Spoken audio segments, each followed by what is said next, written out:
வணக்கம். நான் சாந்தி வெற்றிவேல். உங்களுக்கு மகாபாரத கடல்ல இருந்து ஒவ்வொரு முத்துக்களா எடுத்து கொடுத்துருக்கேன். நீங்க யோசிக்கலாம், என்னடா மகாபாரத கடல் முத்துன்றாங்க, மகாபாரதன்றது ஒரு புக்கு அவ்வளோதானே? கிடையாதுங்க. இந்த உலகத்தோடைய சாவிதான் இந்த மகாபாரதம். ஆச்சரியமா இருக்கு இல்லையா? உங்களுக்கு மகாபாரதம் சொல்லிட்டு இருக்கேன், ஒவ்வொரு கதையா சொல்லிட்டு இருக்கேன். ஆனால் இது வரைக்கும் உங்களுக்கு இந்த மகாபாரதத்தில் என்ன இருக்கு, ஏதோ கதை கேட்குறோம் அப்படின்னு நினைக்கிறீங்க. நான் ஒரு 5 விஷயம் உங்களுக்கு சொல்ல போகிறேன். நீங்கள் அதை கேட்டிங்கன்னா ஆச்சரியப்படுவீங்க. இந்த மகாபாரதம் அப்படின்றது கடல்னு சொன்னேன், இந்த உலகத்துடைய சாவின்னு சொன்னேன். உண்மையாகவே இந்த உலகத்தில் நம்ம வாழணும்னா கண்டிப்பாக இந்த மகாபாரதத்தை நம்ம கண்டிப்பாக தெரிஞ்சுக்கணும். அப்பதான் நம்மளால இந்த உலகத்துல வாழ முடியும். இதுல நடக்கிற சூழ்ச்சி, ஒவ்வொரு மனுஷனுடைய செயல், குணம் எல்லாமே இந்த மகாபாரத கதையில வந்துடுது.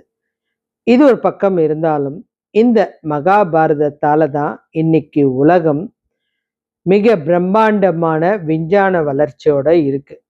மகாபாரதத்துக்கும் விஞ்ஞானத்துக்கும் என்னங்க சம்பந்தம்? அதுதாங்க எனக்கு தெரிஞ்ச முறையில் ஒரு 5 விஷயம் சொல்கிறேன், கேளுங்க. 5ஓ 6 விஷயமோ சொல்கிறேன், கேளுங்க. நம்ம இந்த கதைக்கு போகிறதுக்கு முன்னாடி நம்ம தெரிஞ்சுக்க வேண்டிய விஷயம், அபிமன்யு நம்மளுக்கு தெரியும். அபிமன்யுவுக்கு ஒரு மனைவி, அவங்க பேர் உத்திரை. அவங்க வயிற்றுல இருக்கிற குழந்தைய ஒரு வீரன் தாக்குறான். அந்த குழந்தை, அதாவது இந்த பாண்டவர்கள் வம்சமே இருக்கக்கூடாதுன்றதுக்காக அவன் ஒரு அம்பை போடுறான். அந்த அம்பு கடைசியா அந்த குழந்தை கிட்ட வர்றதுக்குள்ள கிருஷ்ணர் வந்து அந்த வயிற்றுக்குள்ள கையை விட்டு அந்த குழந்தையோட கருவை எடுத்துட்டு, அதுக்கப்புறம் அந்த அம்பு திரும்பி போன அப்புறம் அந்த குழந்தையோட கருவை வைக்கிறாரு. அதுதாங்க இன்னைக்கு கருமாற்று சிகிச்சை செய்கிறாங்க இல்லையா? இன்னொருத்தருடைய கருவை எடுத்து இன்னொருத்தருக்கு செலுத்துகிற முறை தான் இது. இது ஒன்று. அடுத்தது, நம்மளுக்கு தெரியும், திருதராஷ்டிர பற்றி தெரியும். அவருக்கு 2 கண்ணும் தெரியாது. அப்போ அவர் வந்து கேட்குறாரு, என்னுடைய மகன்கள் அங்கே சண்டை போடுறாங்க, என்னால் நிம்மதியாக இருக்க முடியல அப்படின்னு கிருஷ்ணர்கிட்ட சொல்லும்போது, அங்கே நடக்கிறத நீ பார்க்கணுமா? நான் எப்படி பார்க்க முடியும், கண்ணு தெரியாத? இல்லை, உனக்கு கொஞ்ச நேரம் நான் அந்த பார்வையை தரேன் பாரு. இல்லை இல்லை, எனக்கு அவ்வளோ கஷ்டம்லாம் பார்க்க முடியாது. அப்போ உன்னுடைய தேரோட்டி இப்போ வந்திருக்கான், அவன்கிட்ட சொல்ல சொல்கிறேன் அப்படின்றாரு. அவன் அப்போ தான் போர்க்களத்துலேருந்து வந்திருக்கான். நான் அங்கே இல்லைங்களே, வந்துட்டேனே, எப்படி சொல்லுவேன்? நான் உங்களுக்கு அங்கே நடக்கிறத லைவாக உங்களுக்கு காமிக்கிறேன், நீங்கள் சொல்லுங்கள். இது தாங்க அன்னைக்கு அங்கே போர்க்களத்தில் நடந்ததை அந்த சஞ்சீவன் சொன்னது தான் அந்த திருதராஷ்டர் கேட்டு கதறி அழுதாரு. அதுதான் இன்னைக்கு நம்ம டிவியில் பார்க்குற லைவ் டெலிகாஸ்ட். எவ்வளோ அற்புதமான விஷயம் பாருங்க. அதே மாதிரி இந்த மகாபாரதத்தில் இன்னொரு விஷயமும் இருக்கு. அஸ்வத்தாமன் ஒரு வீரன். இவன் பேரு அஸ்வத்தாமன். அதி தீர வீரன். அதி தீர வீரன் இவனை சொல்லுவாங்க. எதனாலன்னா 72,000 பேர் செய்யக்கூடிய ஒரு ஒரு போரை அவன் ஒருத்தனே செஞ்சிருவான். 72,000 பேர் வீரர்கள் இருந்தா என்ன செய்வாங்களோ அந்த அழிவை அவன் உண்டாக்கிடுவான். அப்படிப்பட்ட ஒரு வீரன். அந்த வீரனை வந்து இவங்க அந்த 72,000 பேரை தாக்குறதுன்னா ஒரே ஒரு அம்பு தான், அதுக்கிட்ட அவன் பேசி அனுப்புவான். நீ போயிட்டு என்னுடைய உறவை தவிர்த்து மீதி எல்லாரையும் அழிச்சிட்டு வான்னா அந்த அம்பு அதை செஞ்சுட்டு திரும்பி அவன்கிட்டயே வந்துடும். அதுதாங்க இன்னைக்கு அணுகுண்டு தயாரிக்கும் முறை. அடுத்தது, மயன்னு ஒரு பில்டர் இருந்தான். அதாவது கடவுள்களுக்கு மிகப்பெரிய முக்கியமானவங்களுக்கெல்லாம் நிமிஷ நேரத்தில் மாயமான ஒரு மாளிகையை கட்டி கொடுத்துருவான். நம்ம இந்திர பிரஜை கூட அப்படிதான் கட்டி கொடுத்தாங்க. நம்ம கூட கேள்விப்பட்டிருப்போம். துரியோதனன் அங்கே போயிட்டு தண்ணின்னு நினச்சி கால் வச்ச இடம் ஒரு கண்ணாடி, அதனால அவன் ஏமாந்து போனதை பார்த்து சிரிச்சதுனால தான் இந்த மகாபாரதம் உருவாச்சு அப்படின்னு. திரௌபதி சிரிச்சா இல்லையா, அதனால தான் இந்த மகாபாரதம் உருவாச்சு. இந்த கதை இன்னைக்கு உலகத்துல இந்த மாயமான மாளிகைகள் நிறைய உருவாயிருக்கு. நம்ம பார்க்குறோம், வெளிநாட்டுகள்ல பார்க்குறோம். இது என்னடா இது, இந்த இடத்துல எப்படி காலை வைக்கிறது அப்படின்னு பயப்படும் போது அது ஒரு கண்ணாடியா இருக்கும். இந்த இடத்துல எப்படி நம்ம நிக்கிறதுன்னும் போது அது டக்குன்னு கீழே போகும். இந்த மாதிரி புதுவிதமான மாளிகையெல்லாம் பார்க்குறோம். ஒரு மாளிகையும் இன்னொரு மாளிகையும் இணையிறது, பிரியறது, சுழல்றது, இதெல்லாம் வந்து அப்பவே இந்த மாயோன் செஞ்சிட்டாரு. அடுத்தது மகாபாரத போர்ல முக்கியமா கிருஷ்ணருடைய தேர். அந்த தேர் வந்து கொஞ்சம் கூட தரையில பதியவே பதியாது. ஒரு அடி உயரத்துல தான் வேகமா போகும். அதுதான் இன்னைக்கு நம்ம வாகனமா உபயோகிச்சுட்டு இருக்கோம். மகாபாரதத்துல எந்தெந்த லோகத்துல இருந்தோ எல்லாரும் வந்து சண்டை போட்டாங்க. தேவர்கள் கிட்ட போய் சண்டை போட்டாங்க, அசுரர்கள் வந்தாங்க, இந்த மாதிரி எல்லாம் கேள்விப்படுறோம். ஆனா அது எல்லாமே வந்து இன்னைக்கு விண்கலன்களா ஆகாயத்துல சுத்திக்கிட்டு இருக்கு. நம்ம அதெல்லாம் பார்க்குறோம். இந்த மாதிரி அற்புதங்கள்லாம் இந்த விஷயத்துல, இந்த மகாபாரத கதையில நிறைய ஒளிஞ்சிருக்கு. நான் சொன்னது ஒரு சின்ன பகுதி தான். ஆனா இதுக்கு மேல நிறைய விஷயங்கள் கொட்டி கிடக்குதுங்க. நிறைய பேர் குணங்களை தெரிஞ்சுக்கிறதுக்கு இதெல்லாம். இந்த கிருஷ்ணர் வந்து ஒவ்வொருத்தரையும் எப்படி அழிக்கணும் அப்படின்றத அழகா சொல்லி கொடுத்துருக்காரு. நம்ம நினைக்கிறோம் மகாபாரதம் தானே, படிச்சா தெரிஞ்சிடும். கண்டிப்பா தெரியாதுங்க. கிட்டத்தட்ட 18 அத்தியாயம். 18 அத்தியாயமும் மிக பெருசு. அதெல்லாம் நம்ம தூக்கவே முடியாது அந்த புக்கெல்லாம். அதை இப்ப சின்னது பண்ணி கொடுத்துருக்காங்க. அதுல நிறைய பாடல்கள் வரும், வரிகள் வரும். இது கடவுள் நம்மளுக்கு கொடுத்துட்டு போன ஒரு gift தான். அதை நம்ம தெரிஞ்சுக்கணும். அதுல இருந்து ஏதோ என்னால முடிஞ்ச சின்ன சின்ன கதைகளை உங்களுக்கு சொல்லிக்கிட்டு இருக்கேன். இதுல கிருஷ்ணருக்கு ரொம்ப டஃப் கொடுத்த ஒரு மனுஷனை பத்தி தான் சொல்ல போறேன். இதுல இன்னும் ஒரு கதையை கூட விட்டுட்டேன். அதாவது யக்ஷ பிரஜன்னம் அப்படின்னு ஒரு விஷயம் இருக்கு. கண்ணுக்கே தெரியாத ஒரு உருவத்துக்கிட்ட மனுஷன் இன்னைக்கு பேசிட்டு இருக்கான். ஆனா இது யக்ஷ பிரஜனத்துல நடந்திருக்கு. அதாவது கண்ணுக்கு தெரியாத அந்த உருவம் வந்து இந்த பாண்டவர்கள் கிட்ட கேள்வி கேட்கும். அந்த கேள்விக்கு பதில் தெரியலன்னா அவங்கள அது கொன்னுடும். இது சரியா யார் பதில் சொல்றாங்களோ அவங்க தான் வின் பண்ண மாதிரி அப்படின்னு. அதை தான் இன்னைக்கு நம்ம சாட் ஜிபி அப்படின்ற ஒரு விஷயத்துக்கிட்ட கேள்வி கேட்டுட்டு இருக்கோம். நம்ம சில கேள்விகள் அதுக்கு பதில் தெரியலன்னா டப்புன்னு மீண்டும் முயற்சிக்கவும் அப்படின்னு சொல்லிடும். நம்ம இதை இன்னைக்கு பார்க்குறோம். நமக்கு இதெல்லாம் பார்க்க பார்க்க நிறைய ஆச்சரியமா இருக்குது. அதே மாதிரி இந்த கதையில இப்போ ஜராசந்தன், இவன் வந்து கொஞ்சம் கிருஷ்ணருக்கு அதிகமாகவே டஃப் கொடுத்தவன். ஒரு வீரன்னா அவனை சண்டை போட்டு நம்ம சுலபமாக ஜெயிச்சிடலாம். ஆனால் இந்த வீரனுடைய பிறப்பு அந்த மாதிரிங்க. இந்த பிறப்பு வந்து அவ்வளோ அற்புதமான பிறப்பு. இது வரைக்கும் நம்ம கேள்விப்படாத ஒரு பிறப்பு. இந்த நாட்டு மன்னனை பற்றி முதல்ல சொல்லணும். மகத நாடுன்னு ஒரு நாடு. அந்த நாட்டோட மன்னன் வந்து ரொம்ப நல்ல மன்னன். யாரையும் கஷ்டப்படுத்த தெரியாது.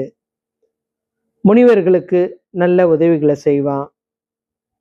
தன்னுடைய குடும்பத்தையும் நல்லா பார்த்துப்பான். அதே மாதிரி வந்து போருக்கும் போவான், நிறைய ஜெயிப்பான். அவனுடைய நாட்டில் வறுமையே கிடையாது.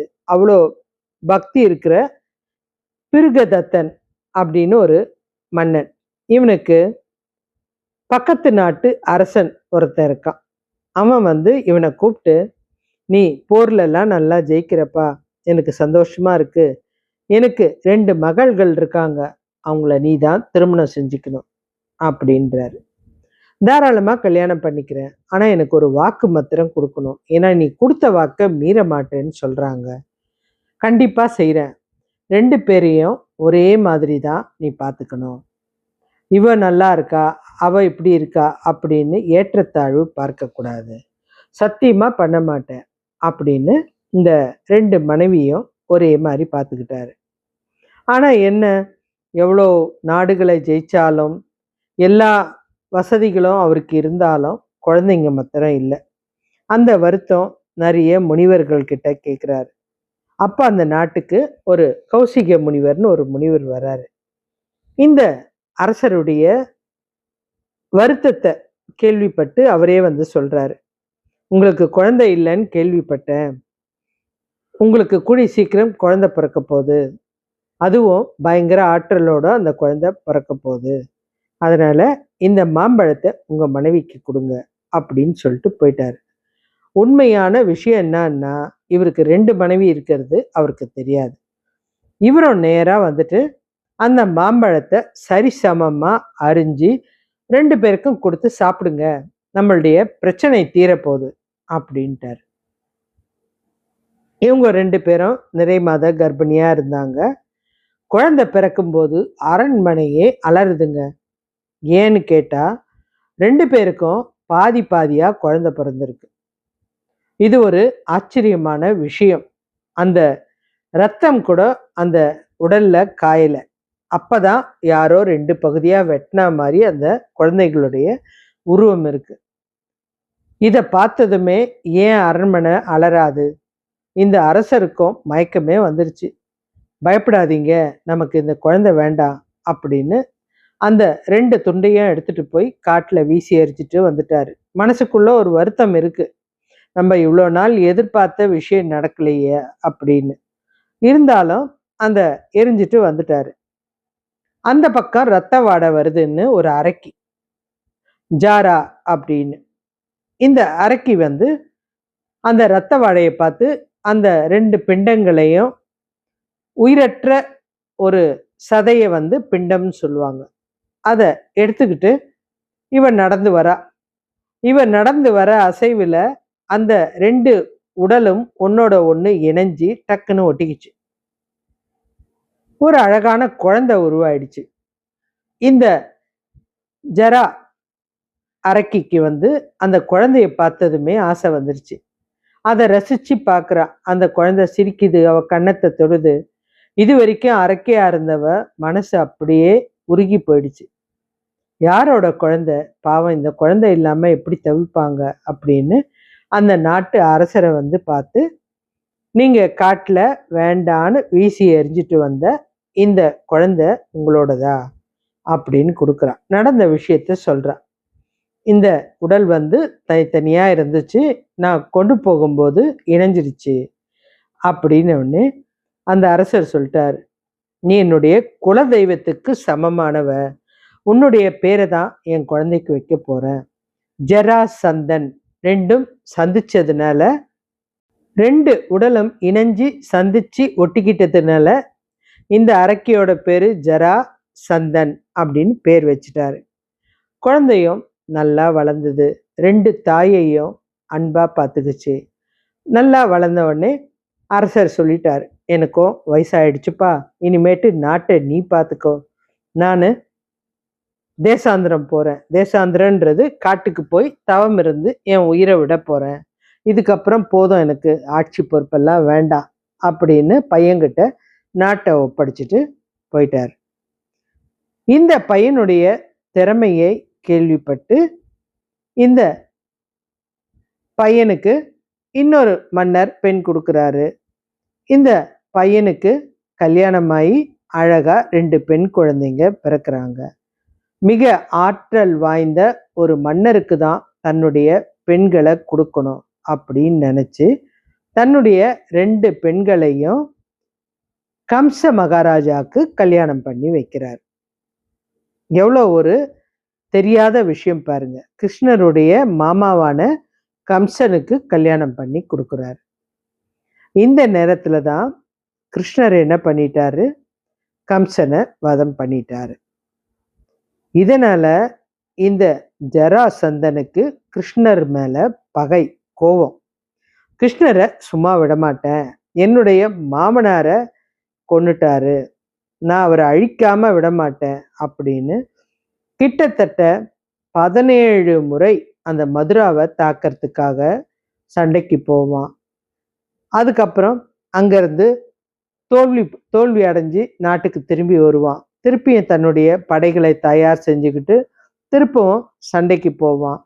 இப்படியே 17 முறை சண்டை போட்டு அவனால கிருஷ்ணரை ஜெயிக்க முடியல. இதுக்கப்புறம் கடவுள்கிட்ட வேண்ட ஆரம்பிச்சான். சிவபெருமானே, எனக்கு நீங்க ஒரு வரம் தரணும், நான் ஒரே நேரத்துல 1000 அரசர்களை பலி கொடுக்குறேன், என்ன சக்கரவர்த்தியா நீங்க மாத்தணும் அப்படின்னு தவம் இருக்க ஆரம்பிச்சான். அதுக்காக ஒவ்வொரு நாடா போய் அந்த நாட்டை வென்று அந்த நாட்டு அரசனை கைதி பண்ணி கொண்டு வந்து தன்னுடைய அரண்மனை சிறைச்சாலையில அடைச்சி வச்சிருவான். கிட்டத்தட்ட 84 அரசர்கள் சேர்ந்துட்டாங்க. இப்ப அரசர்கள் அவ்வளவா அவனுக்கு கிடைக்கல. இந்த நேரம் இந்த பாண்டவர்கள் மயனை கூப்பிட்டு இந்திர பிரஜை அப்படின்னு ஒரு அழகான மாயமான மாளிகையை கட்டி அந்த மாளிகையில எல்லா அரசர்களையும் வர வச்சு ராஜசூய யாகம் நடத்துறதுக்கு முடிவெடுத்தார். ராஜசூய யாகம்ன்றது சிறப்பான யாகம். அதுல எல்லா அரசர்களும் வந்து கலந்துக்கிட்டாங்க. இது தெரிஞ்சதுமே இந்த ஜராசந்தன் எப்படியாவது இந்த யாகத்தை அழிக்கணும், அதுல இருக்கிற அரசர்களை நம்ம கொண்டு வந்து பலி கொடுத்துட்டோம்னா நமக்கு பிரச்சனை தீந்துரும் அப்படின்னு நினைச்சு இந்த நாட்டை நோக்கி வரும்போது கிருஷ்ணருக்கு விஷயம் தெரிஞ்சுது. உடனே பாண்டவர்களை கூப்பிடுறாரு. இந்த மாதிரி ஜராசந்தன் வந்தா அவனை அழிக்கிறது கஷ்டம், ஏற்கனவே கிருஷ்ணர் வந்து அவங்கிட்ட நிறைய பட்டுட்டாரு, அதனால நம்ம வேற வகையில தான் அவனை அழிக்கணும், அவன் இங்க வர்றதுக்கு முன்னாடி நம்ம போய் அவனை பார்த்துடலாம். அப்ப நம்ம போய் கொன்னுடலாமா? இல்லப்பா, நம்ம எப்படி வெட்டினாலும் அவனை அழிக்க முடியாது, ஒரு வழி ஒன்னா இருக்கு. நம்ம அர்ஜுனன், பீமன், நான், அதாவது கிருஷ்ணர் 3 பேரும் ஒரு அந்தனர் வேஷத்துல அவனை போய் பார்க்கலாம் சமாதான முறையில. ஏன்னா அந்தனர்கள்லாம் அவன் ரொம்ப மதிக்கிறவன், முனிவர்களை மதிக்கிறவன், அவங்க அப்பா பண்ணது தானே அவனுக்கும் வரும். அதனால நம்ம 3 பேரும் அந்தனரா போயிட்டு அவங்ககிட்ட யாசகம் கேட்கலாம். அந்த யாசகத்தை சும்மா கேட்கக்கூடாது, எங்களை நீங்க ஜெயிச்சுதான் யாசகம் கேட்கணும், கொடுக்கணும் அப்படின்னு சொல்லணும் அப்படின்னு 3 பேரும் அந்தனர் வேஷத்துல அந்த நாட்டுக்கு வராங்க, மகத நாட்டுக்கு வராங்க. வந்துட்டு நேரா இந்த ஜராசந்தனை போய் பார்க்குறாங்க. என்ன வேணும் உங்களுக்கு அப்படின்னு கேட்குறாரு. என்ன வேணுமோ கேளுங்க தரேன் அப்படின்னு. இல்லை இல்லை, எங்களுக்கு பொருள் பற்றாக்குறை தான், ஆனால் எங்களுக்கு பணம் வேணாம், அதுக்கு பதிலாக நீங்கள் எங்களை வந்து சண்டை போட்டு ஜெயிச்சு அதுக்கப்புறம் நீங்கள் எனக்கு பொருள் கொடுக்கணும் அப்படின்றாங்க. அவ்வளோதானே, வாங்க சண்டை போடலாம், ஒன்றும் பிரச்சனை இல்லை அப்படின்றாரு. ஆனால் கத்தி எடுக்கக்கூடாது, வில் எடுக்கக்கூடாது, மட்போரில் தான் நாங்கள் ஜெயிக்க போகிறோம் அப்படின்னு சொல்கிறார்.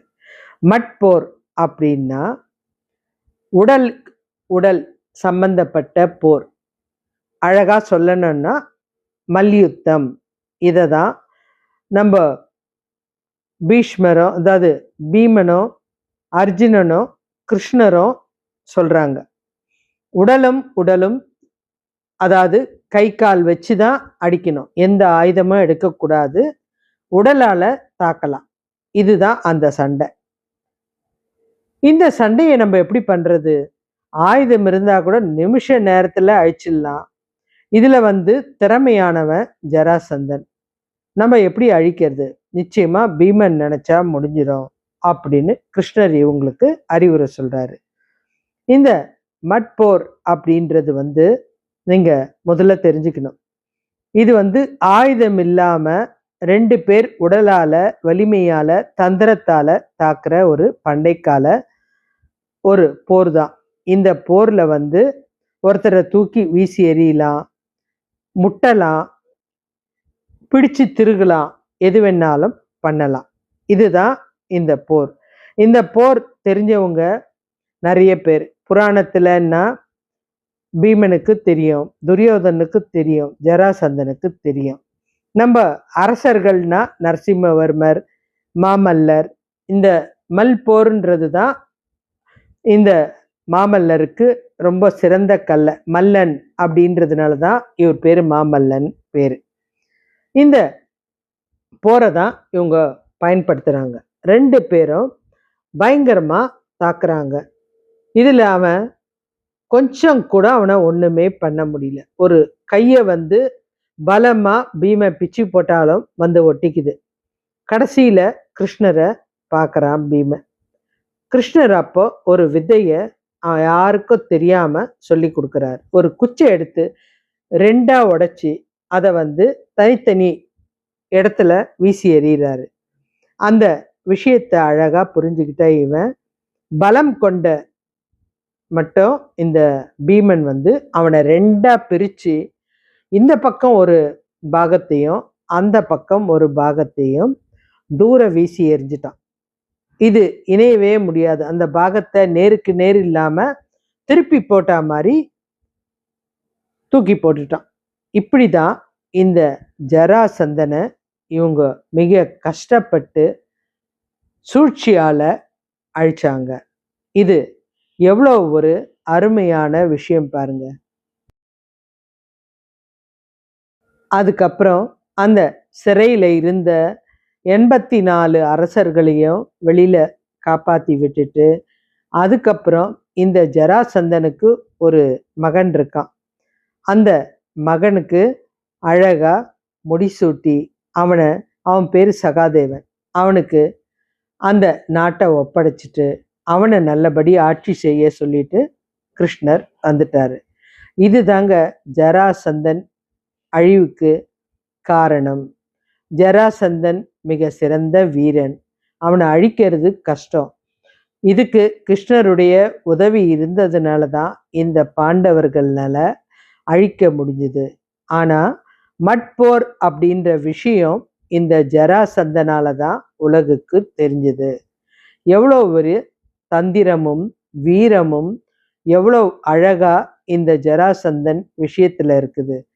அதே போல அந்த அரசருடைய திறமையும் மதிப்பும் மரியாதையும் ஒரு அரசர் எப்படி ஆட்சி செய்யணும் அப்படின்றது இந்த கதையில இருக்கு. இப்படி இன்னும் நிறைய கதைகள் இந்த மகாபாரதத்துல ஒளிஞ்சிட்டு இருக்கு. அடுத்தது நம்ம இன்னும் இதை விட சூப்பரான கதைகளை நம்ம தெரிஞ்சுக்க போறோம்.